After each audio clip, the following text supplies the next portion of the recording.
नमस्कार, प्रणाम। The fourth pillar देख रहे हैं आप। हमारा नाम आकाश आनंद है। देश की कोयला राजधानी धनबाद से मायानगरी मुंबई के लिए एक साप्ताहिक ट्रेन चली है। रेलगाड़ी अपने गंतव्य पर पहुंच भी चुकी है, लेकिन इस ट्रेन की शुरुआत ने कई राजनीतिक किस्सों को जन्म दे दिया है। नियम, कानून, प्रोटोकॉल, वर्चस्व, भविष्य की राजनीति, गुटबाजी सहित कई कहानी और डिस्कोर्स की शुरुआत हुई है। लोग बेहद चाव से इसे सुन रहे हैं। बात शायद आप तक भी पहुंची होगी, लेकिन द फोर्थ पिलर हमेशा की तरह आपके सामने लेकर आया है इस विवाद के आगे और पीछे और भविष्य की तमाम तस्वीर, जिसमें हम बताएंगे आखिर क्यों बढ़ता जा रहा है धनबाद में सांसद और मेयर संजीव सिंह के बीच का टकराव। आखिर क्यों ट्रेन की सीटी और रफ्तार के साथ ही राजनीतिक विवाद ने भी रफ्तार धनबाद में पकड़ ली।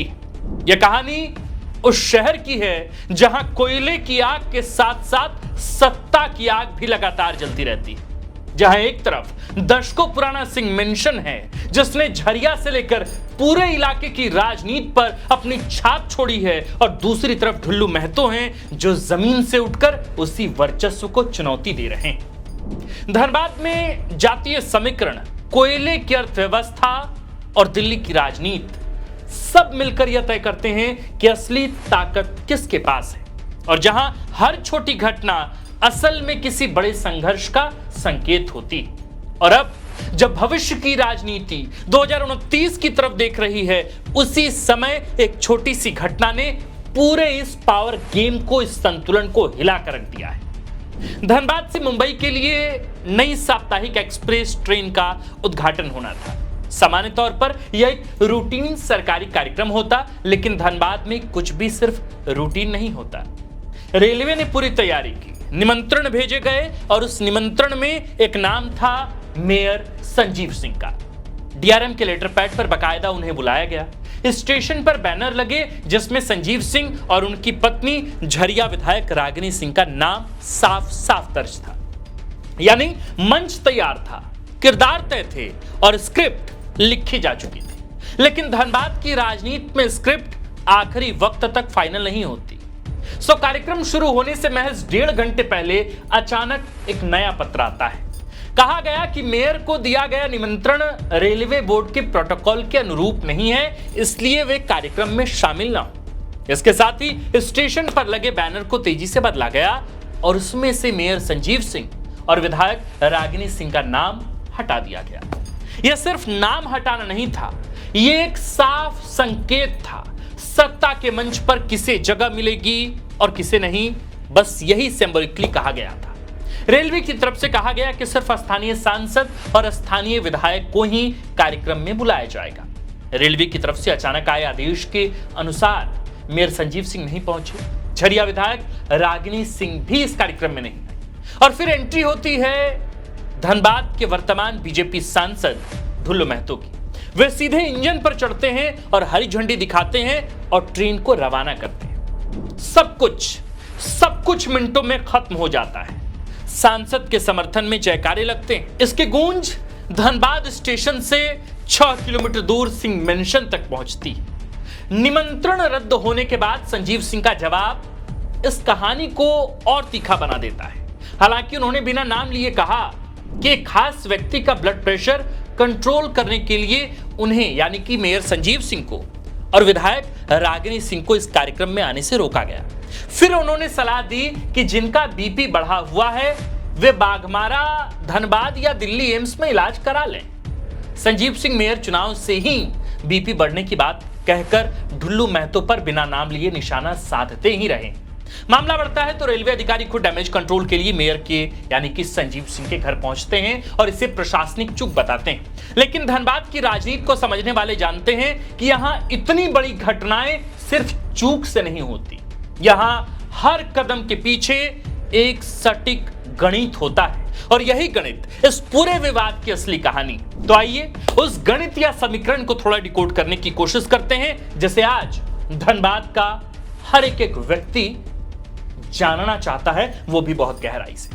यह टकराव दरअसल सिर्फ एक कार्यक्रम का नहीं है, यह धनबाद की सत्ता पर नियंत्रण की लड़ाई है, कंट्रोल की लड़ाई है, जिससे सत्ता का कंट्रोल न सिर्फ राजनीतिक होता है बल्कि हजारों करोड़ रुपए की कोयला की कमाई पर भी होता है। एक तरफ ढुल्लू महतो हैं जो बागमारा से 3 बार विधायक रह चुके हैं और अब धनबाद से बीजेपी के सांसद हैं, पहली बार की। उनका उदय संघर्ष की कहानी है, एक ऐसे नेता की कहानी जिसने जमीन से उठकर अपनी एक अलग पहचान बनाई। दूसरी तरफ मेयर संजीव सिंह है जो सिंह मेंशन की विरासत को आगे बढ़ा रहे हैं। हालांकि उन्होंने भी विरासत होते हुए भी जिंदगी में कई पतझड़ देखे हैं, लेकिन वो एक ऐसे परिवार का प्रतिनिधित्व करते हैं जिसने झरिया विधानसभा सीट पर पिछले 13 में से 11 विधानसभा चुनाव में जीत दर्ज की। पिता, चाचा, मां, खुद संजीव सिंह, उनकी पत्नी रागिनी सिंह और उनके चचेरे भाई नीरज सिंह की पत्नी पूर्णिमा सिंह इस सीट से विधायक रह चुकी। दरअसल झरिया सिंह मेंशन के लिए सिर्फ चुनावी सफलता नहीं बल्कि एक राजनीतिक किला भी है। लेकिन इस किले में भी दरार तब आई जब नीरज सिंह हत्याकांड में संजीव सिंह को जेल जाना पड़ा। करीब 8 साल की गैर मौजूदगी के बाद जब वे बाहर आए तो उन्होंने राजनीति से दूरी नहीं बनाई बल्कि और ज्यादा आक्रामक तरीके से राजनीति में वापसी की। उन्होंने नगर निकाय चुनाव में निर्दलीय मेयर चुनाव लड़ा और जीत भी हासिल की। यही वह मोड़ था जहां से ढुल्लू महतो और सिंह मेंशन के बीच सीधा सीधा टकराव शुरू हुआ और अब यह हर मंच पर दिखने लगा है। लेकिन ठहरिए, इस टकराव की जड़ें और भी बेहद गहरी हैं।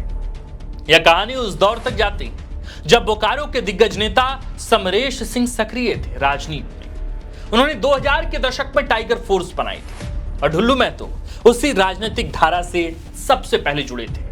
समरेश सिंह और सिंह मेंशन के बीच कई बार टकराव होता था।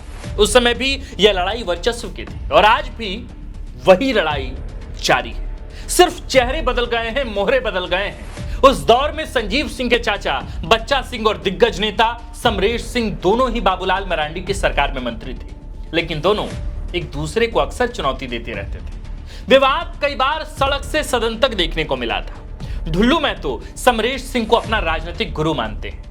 कहीं ना कहीं समरेश सिंह के वोटर्स और कैडर का सपोर्ट भी सांसद ढुल्लू महतो को मिलता रहा है।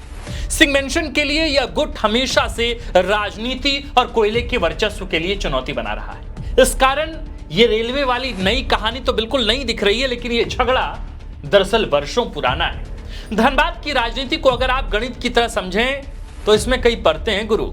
जातीय समीकरण, खासकर राजपूत वोटर्स का प्रभाव, बिहार और यूपी से जुड़े मतदाता और कोयले की अर्थव्यवस्था, ये सब मिलकर यहां की राजनीति को तय करते हैं। लंबे समय तक यह सीट राजपूत प्रभाव वाली या यूं कहें कि सवर्ण सीट मानी जाती रही और इसी वजह से सिंह मेंशन की पकड़ धनबाद में या यूं कहें कि झरिया में बेहद मजबूत रही। ढुल्लू महतो के सामने चुनौती यही है कि वे इस स्थापित समीकरण को कैसे तोड़ते हैं। हालांकि उन्होंने तोड़ा और शायद यही वजह है कि यह टकराव इतना खुला और वक्त दर वक्त और तीखा होता जा रहा है। इस पूरी कहानी का सबसे दिलचस्प पहलू यह है कि दोनों पक्ष किसी न किसी रूप में बीजेपी से जुड़े हुए हैं। ढुल्लू महतो बीजेपी के वर्तमान सांसद हैं धनबाद से, रागिनी सिंह बीजेपी की विधायक हैं झरिया से। परिवार का राजनीतिक इतिहास भी बीजेपी से जुड़ा रहा है। वहीं संजीव सिंह खुद को निर्दलीय बताते हैं, लेकिन उनका प्रभाव और नेटवर्क किसी पार्टी की सीमाओं में बंधा नहीं। इसलिए लड़ाई सिर्फ दो नेताओं की नहीं, मसलन ढुल्लू महतो और संजीव सिंह की नहीं, बल्कि एक ही राजनीतिक धारा के भीतर शक्ति संतुलन की लड़ाई बनती जा रही है। बात अगर ढुल्लू महतो की ताकत की करें तो पिछले 2 दशक में धनबाद की कोयला राजधानी पर उन्होंने राज किया है। तमाम विरोध के बाद भी ढुल्लू महतो राजनीति के मैदान में तेजी से आगे बढ़ते दिखे। 2024 के लोकसभा चुनाव में जीतने के बाद उन्होंने अपने भाई को बागमारा से विधायक बना दिया, शत्रुघ्न महतो को। मेयर चुनाव से पहले चर्चा थी कि वह अपनी पत्नी को धनबाद के मेयर चुनाव में उतार सकते हैं। ढुल्लू महतो को पूर्व सीएम रघुवर दास और गृह मंत्री अमित शाह का भी करीबी माना जाता है। सरयू राय, विजय झा जैसे कई दिग्गज नेताओं ने कई बार खुलकर उनके खिलाफ सबूत जुटाने की बात कही। हालांकि ढुल्लू महतो का राजनीतिक वर्चस्व तेजी से बढ़ता ही रहा और अब तो खैर वो उफान पर है। अब इस पूरे घटनाक्रम को अगर भविष्य की राजनीति के नजरिए से देखें तो यह और भी महत्वपूर्ण हो जाता है। मेयर चुनाव जीतने के बाद संजीव सिंह का कद बढ़ा है, इसमें कोई दो राय नहीं, और राजनीतिक गलियारों में यह चर्चा आम है कि उनकी नजर अब धनबाद लोकसभा सीट पर भी है।